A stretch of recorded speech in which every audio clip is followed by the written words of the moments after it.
Hello hi dear student.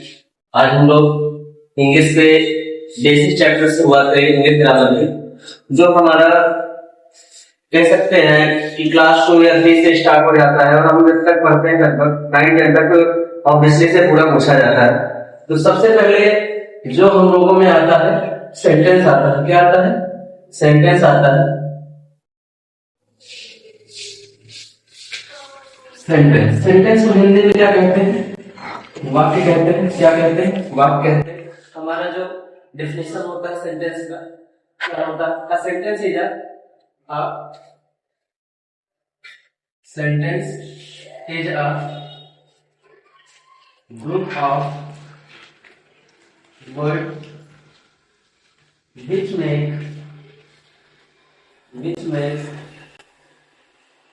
complete sense are called sentence. Are called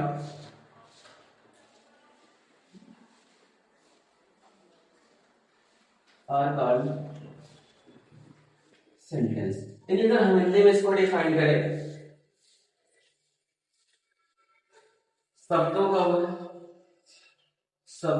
समूह, शब्दों का वह समूह जिसका पूर्ण अर्थ प्राप्त होता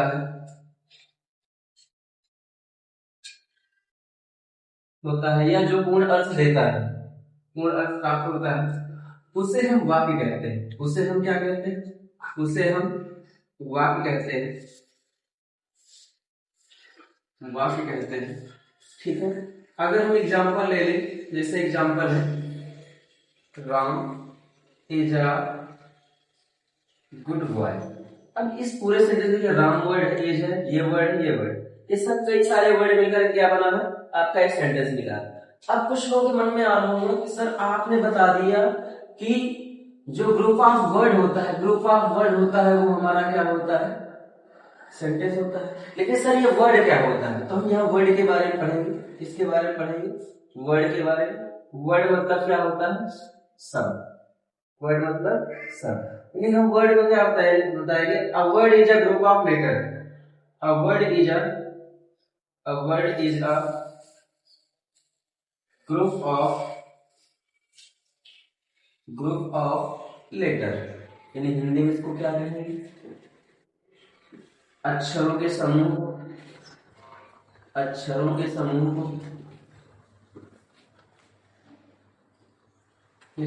को शब्द कहते हैं। अक्षरों के समूह को शब्द कहते हैं।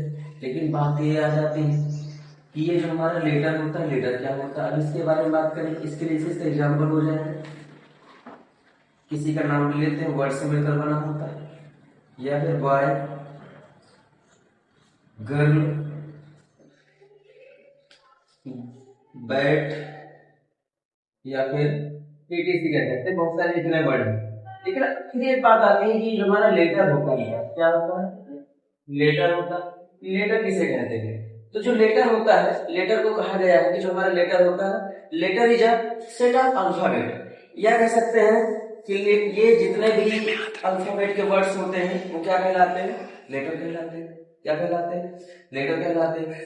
अगर जैसे कह लिया जाए लेटर में हमारा ए, बी, सी, डी, ई, एफ, जी, एच, डेट पूरा कहाँ तक आता है? जेड तक आता है। कहाँ तक आता है? जेड तक। इस तरह सारे हमारे क्या है? इंग्लिश के अक्षर है। और इन्हीं को हम बोलते हैं अल्फाबेट बोलते हैं। क्या बोलते हैं? अल्फाबेट बोलते हैं। क्या बोलते हैं? अल्फाबेट बोलते हैं। क्या बोलते हैं? अल्फाबेट बोलते हैं। अगर हम बात कर ले अल्फाबेट की, किसकी बात कर लेते हैं? अल्फाबेट की बात कर लेते हैं। कितना बेटा समझ में आ गया होगा? इससे आगे थोड़ा सा अल्फाबेट के बारे में थोड़ा सीरियस कर ले, या फिर यह देख लेते हैं कि जो हमारे अल्फाबेट होते हैं, अल्फाबेट को 2 पार्ट में डिवाइड किया गया है। एक होता है वॉवेल। क्या होता है? वॉवेल होता है। और एक होता है कॉन्सोनेंट होता है। क्या होता है? कॉन्सोनेंट होता है। ठीक है। अगर हम वॉवेल की बात करें, इसकी बात कर लेते हैं, वॉवेल की बात कर लेते हैं। जो हमारा वॉवेल होता है, वॉवेल, अगर हम बात करें, there are 5 vowel in the alphabet. इन वॉवेल कितने होते हैं? 5 होते हैं। कौन कौन सा होता है हमारा? ए, ई, आई, ओ और यू। अब बेटा इनको छोड़ करके जितने वर्ड बचे वो सारे हमारे क्या कहलाएंगे, कॉन्सोनेंट कहलाएंगे। क्या कहलाएंगे, कॉन्सोनेंट। जैसे B C D F G H K L M N P Q R S T V W X Y Z. ये कितना हमारा क्या है, बेसिक का। यदि हम बात करें तो हमारा सेंटेंस का अगर देखें, सेंटेंस हमारा प्रोड्यूस कहां से होगा, कहां से उत्पन्न होगा, तो सेंटेंस हमारा इन चीजों से मिलकर बना होगा, इन चीजों से मिलकर बना होगा। आज के लिए इतना ही रहेगा, ठीक है।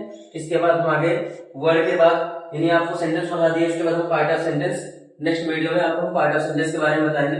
अगर वीडियो अच्छा लगे, चीजें समझ में आए या कुछ कमी वगैरह हो तो प्लीज कमेंट करेंगे, लाइक करेंगे, सब्सक्राइब करेंगे। धन्यवाद।